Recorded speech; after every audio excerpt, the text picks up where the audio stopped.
Thanks for joining me again today with Teaching Through the Bible as we continue looking through Leviticus. Now, we've been looking at the sacrifices in the book of Leviticus. We've looked in chapters 1, 2, 3, 4, 5, and part of 6 to see what the burnt offering is, the grain offering, the peace offering, the sin offering, the guilt offering. And here in chapter 6, starting in verse 8, it changes a little bit because it's now kind of rehashing in a way these same sacrifices, but from a different angle. So before it was a general, you could say instructions to everyone. Everyone out of God's people, all the Israelites, here's what you're to do, which included some things that the priest should do their part in this. But here, we don't have that exact same thing. It looks like it's more focused on the priest. That doesn't really tell us what anyone else is supposed to do. It says, priests, here's your job. Here's what you are supposed to do. And interestingly, I don't know if there's a particular significance to a different emphasis or anything, but the order is not the same. So we do start again with the burnt offering. We do move on to the grain offering, but then we get to the sin offering and the guilt offering before finally getting back to the peace offering, which when we looked at them before was in the middle of that list. And then at the end of chapter 7, it concludes this whole section of chapters, really just 1 through 7, of saying, this is the law of the burnt offering, of the grain offering, of the sin offering, of the guilt offering, of the ordination offering, and of the peace offering, which Yahweh commanded Moses on Mount Sinai on the day that he commanded the people of Israel to bring their offerings to Yahweh in the wilderness of Sinai. So then we have, when we're looking at this list, it's just right there in one verse. It's almost the same as what we just saw in part of chapter 6 into chapter 7, except that it now adds, if you noticed, an ordination offering. But this clearly, right here, this is a nice little summary verse that says, here's kind of what we've been talking about for these 7 chapters. So that's really nice to kind of get that summary there. But where's this ordination offering come from? We'll see the ordination offering in the next chapter, and the ordination offering seems to be maybe a variation on the peace offering, or a specific type of peace offering, perhaps. A very important offering, for sure, but perhaps the reason is it wasn't specified, and then here's how you do the ordination offering, is we will see this in a moment in chapter 8, but also because it's kind of a peace offering in that same vein anyways. And so they've already mentioned the peace offering, and so in some ways it kind of counts for that. So a few other notes on some things from what we've seen, and hopefully, you've read through chapters 1 through 7, maybe struggled through it, but hopefully you've got through there, and you might have some other questions about things, or there may be some things that you didn't notice as you try to get through it, but might be a question you have next time you look through it. But I just want to address some things, just kind of little notes real quick before we move on to anything else. One of those things is going to be an ephah. You have a lot of things with grain offerings and stuff where you see an ephah or 1/10 of an ephah or something like that. That's just a standard measurement, like a dry measurement for when they're measuring out grain and things like that. So think of that like, an ounce or a pound or something like that.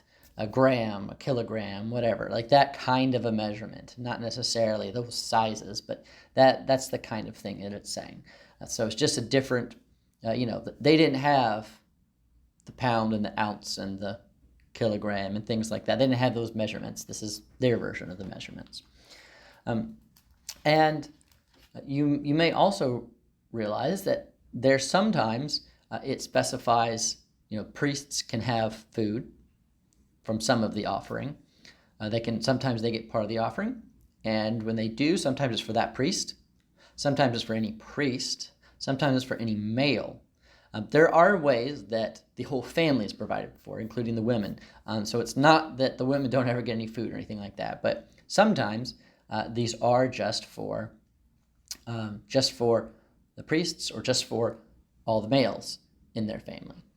So I just want to point out, though, that it's not every single time. There's ways that the women were also provided for. So they're not being just, left out in the cold in this way. But that might lead on to another question, is you notice that the priests are males. And this kind of lines up with what we saw way back in the first chapters of Genesis, how there's different roles for men, different roles for women, and very, very importantly, Genesis 1:27, all made in God's image. There is no different value. God doesn't see men as better or women as better or anything like that. Same value, just different jobs. And so one of the things that he gives the men to do here is being the priest. Now, this is not every man, because it's only Aaron's sons. It's only his descendants. So only the tribe of Levi, out of all of Israel, only the tribe of Levi, and only the descendants of Aaron within the tribe of Levi. And even then, even when you meet that qualification, it doesn't mean you get to do whatever you want. It doesn't mean, well, I'm in charge. I got put in charge so I can do the things I want. We're going to see that in the next section, how that's definitely there. Some people thought that was the way it was, and God definitely showed very clearly that's not how it is. And so we'll talk about that in the next lesson. But for now, just noticing that there's a different role here, and this doesn't mean that they have more value, that they're more like significant human, that there's anything that God sees as better about them. This is the way God's decided to do it. These are his instructions, and so they need to follow that. And we all need to, recognize when God says this is how it is, that it's for the best. Even when we don't always quite understand what the reasoning is, that's the best plan, because God knows what he's talking about way better than we do. So you also have some other instructions. You have in chapter 7, after they talk about these different offerings, you have, starting in verse 19, you have other things about uncleanness, about what is clean, what is unclean, and how you can't be unclean and do these sacrifices. You can't. So if you do, you're cut off. What does it mean to be cut off? Well, sometimes we see very clearly it means you die. You're killed. That may not be every time. It may have a wider range of meaning than that. For example, it could mean, in some cases, you are kicked out of God's people. So you're no longer part of that community. You are kicked out of Israel. And that's still a very severe punishment, but it's not death. And that's possibly what's going on sometimes. Don't know. It's kind of vague. People disagree on that. Perhaps every single time that you're cut off from the people, you are actually dead. But I'm not going to really push really hard one way or the other on that. I don't think it's clear enough. But so you're cut off if you do things the wrong way, if you're unclean when you need to be clean. So it becomes really important. That just shows that's a really good reason why we have coming up all these laws about what does make you clean and what does make you unclean, and how do you go about handling that. Well, if you're unclean, how long are you unclean? How do you become clean? All of that stuff, that really matters, because you don't want to be cut off from the people, right? You don't want to be, even if that's just even if you're just going to be left out in the cold and outside of the community, that's still not something that, that you're looking forward to, that you want to happen. So you really need to know what makes me clean, what makes me unclean. And so we'll get several chapters on that later on. And one other thing to notice is no blood. God's really emphatic, no blood. We saw this back in Genesis 9. He said, can't eat blood. This is a command to all of humanity, but here we get it specifically for God's people as well, in this Mosaic law that is saying you can't have blood. Now, some people will see this, actually, and they take this and say, look, it was during when Moses was giving commands in the Old Testament, it said no blood. Well, we don't follow these anymore, right? That things look different in the new covenant now that Jesus is here, how he's died and rose again and has this new covenant. And so now we don't have that rule. So you'll have in some places in the world, it's pretty common, not so much in America, but in some places in the world, there's types of food they eat that definitely has blood in it. And maybe in America, I honestly don't know if like raw meat, like if you're going to get a steak and you want it raw or something, has the blood been drained? Is that blood that you see in there, or is that something else? Like there's myoglobin and hemoglobin, and is this one's blood and this one's not, and what's in the all of that stuff. That's all sciencey stuff that I don't have an answer for that. So I'm not saying one way or another whether that's okay or not okay. All I know is in Genesis, it said for everyone in Genesis before Moses that you can't eat blood. And so if you think it's now okay, well, you can't look at this passage in Leviticus and say, okay, well, that's Leviticus, so it doesn't really apply the same way anymore, so we're fine. Well, you're going to have to deal with the passage in Genesis. So this is addressing specifically God's people, but the other passage before was not. But certainly applying to God's people. And so you can't have any blood. So that kind of wraps up what's going on in Leviticus chapters 1 through 7. Before we get into the next lesson, is going to be on chapters 8 through 10. And that's going to be the ordination, the installing of God's people, a priest and a family of priests. But before we get into that, we're going to just have one real quick thing on worship in general, because that's going to be important for what comes next.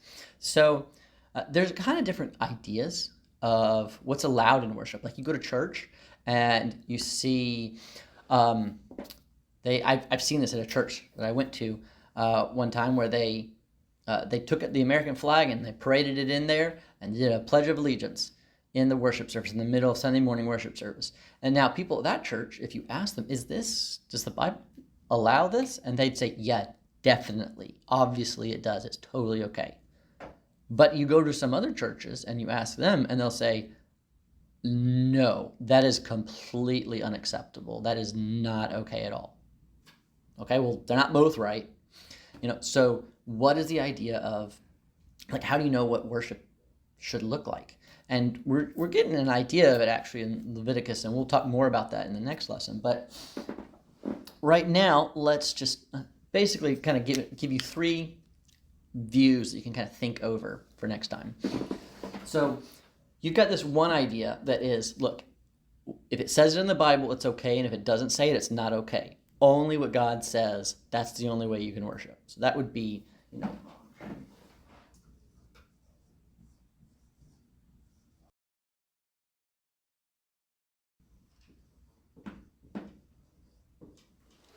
only what God says. That's it. Okay. Another group that would say, and of course, so for this person, bring your American flag in. That's not okay. Where's the Bible talk about that, right?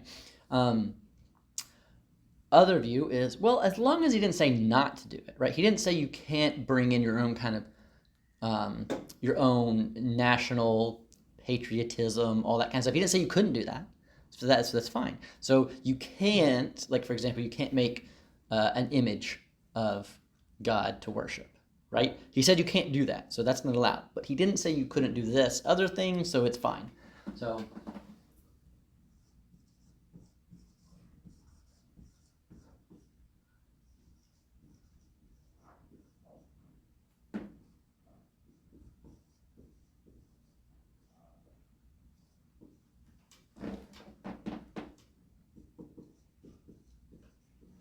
only not what he says is bad. So only what he says is good, is fine, or only not what he says is bad.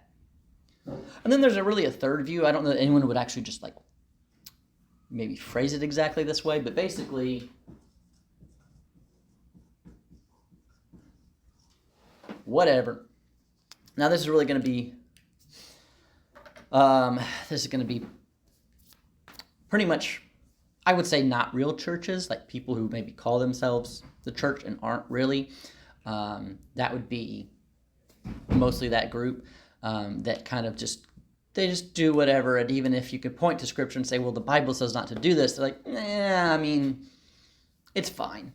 and they may try to like walk away their way around it, but sometimes, if you've got, for example, a statue made of God, an image made of him right there in the sanctuary for worship, they'll probably say, well, we're not worshiping the statue, right? But it's right there in the worship service. That seems pretty clearly violation of one of those 10 commandments, right? But so they're essentially saying whatever. That again, that's not their wording, but they're clearly doing something the Bible says not to do. So those are 3 ways that people talk about what they think is okay in worship service, and we'll continue to talk about that as we go through Leviticus. Thank you for watching that video. I hope that it helped you learn a little bit more about the Bible today. And if you'd like to continue to learn more about the Bible, then we have plenty of other videos on the channel. And if this has been helpful for you, then you can always let me know by subscribing to the channel. And hopefully I'll be able to continue to help you learn even more about God's Word. Thanks.